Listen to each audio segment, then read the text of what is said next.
أعوذ بالله من الشيطان الرجيم بسم الله الرحمن الرحيم Al-Quran Surat Al-Baqarah. Ayat 238.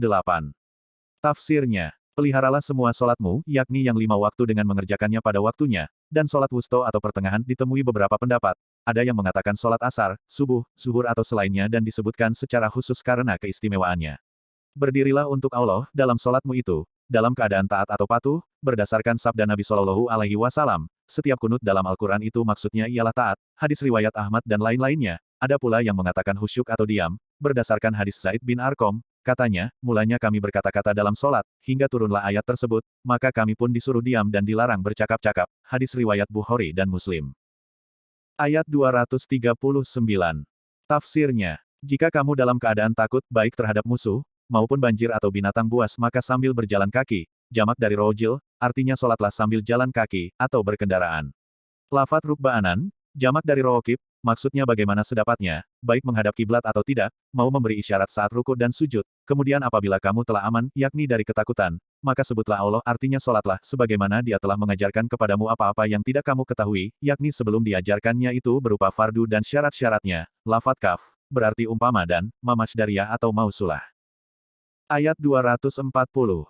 Tafsirnya, dan orang-orang yang akan meninggal dunia di antara kamu dan meninggalkan istri, hendaklah berwasiat, menurut satu kiroat, dengan baris di depan dan berarti wajib berwasiat untuk istri-istri mereka agar mereka diberi nafkah yang dapat mereka nikmati, hingga sempurna, 1 tahun lamanya, menunggu bagi istri-istri yang ditinggal mati suami tanpa mengeluarkan mereka, artinya tanpa menyuruh mereka pindah dari rumah yang mereka diami sewaktu suami mereka masih hidup.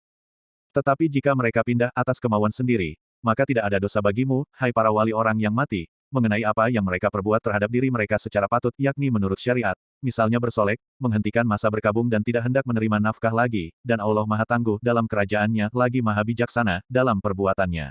Wasiat yang disebut di atas dinasak, oleh ayat waris dan menunggu selama setahun oleh ayat 4 bulan 10 hari yang lalu, tetapi turunnya terkemudian. Mengenai tempat kediaman, menurut Syafi'i tetap dipertahankan bagi istri-istri itu, artinya tidak dinasak. Ayat 241. Tafsirnya, wanita-wanita yang diceraikan hendaklah mendapat mut'ah, maksudnya diberi mut'ah, secara patut artinya menurut kemampuan suami, sebagai suatu kewajiban. Lafat hakkon, dengan baris di atas sebagai maf'ul mutlak bagi fiilnya yang dapat diperkirakan, bagi orang-orang yang takwa. Hal ini diulang kembali oleh Allah agar mencapai pula wanita-wanita yang telah dicampuri, karena ayat yang lalu adalah ayat mengenai yang belum dicampuri. Ayat 242. Tafsirnya, demikianlah, artinya seperti telah disebutkan di atas, Allah menjelaskan kepadamu ayat-ayatnya agar kamu mengerti atau memahaminya. Ayat 243. Tafsirnya, tidakkah kamu perhatikan pertanyaan disertai keanehan dan dorongan untuk mendengar apa yang dibicarakan sesudah itu, orang-orang yang keluar dari kampung halaman mereka, sedangkan jumlah mereka beribu-ribu, ada yang mengatakan 4, 8 atau 10 ribu serta ada pula yang mengatakan berjumlah 30, 40 atau 70 ribu, disebabkan takut mati, sebagai maf'ul liyajli. Mereka ini ialah segolongan Bani Israel yang ditimpa oleh wabah sampar, hingga lari meninggalkan negeri mereka. Maka firman Allah kepada mereka, matilah kamu, hingga mereka pun mati, kemudian mereka dihidupkannya kembali, yakni setelah 8 hari atau lebih. Atas doa Nabi mereka yang bernama Hiskil, ada beberapa lamanya mereka hidup tetapi bekas kematian, tanda-tandanya terdapat pada diri mereka, tidak memakai pakaian kecuali nanti berbalik menjadi kain kafan, dan peristiwa ini menjadi buah tutur sampai kepada anak-anak mereka, sesungguhnya Allah mempunyai karunia terhadap manusia, di antaranya menghidupkan mereka tadi, tetapi kebanyakan manusia, yakni orang-orang kafir tidak bersyukur, adapun tujuan menyebutkan tentang orang-orang itu di sini ialah untuk merangsang semangat orang-orang beriman untuk berperang dan itulah sebabnya dihubungkan kepadanya. Ayat 244. Tafsirnya, dan berperanglah kamu di jalan Allah, maksudnya untuk meninggikan agamanya, dan ketahuilah bahwa sesungguhnya Allah Maha mendengar akan ucapanmu, lagi Maha mengetahui akan keadaanmu, hingga memberi balasan kepadamu.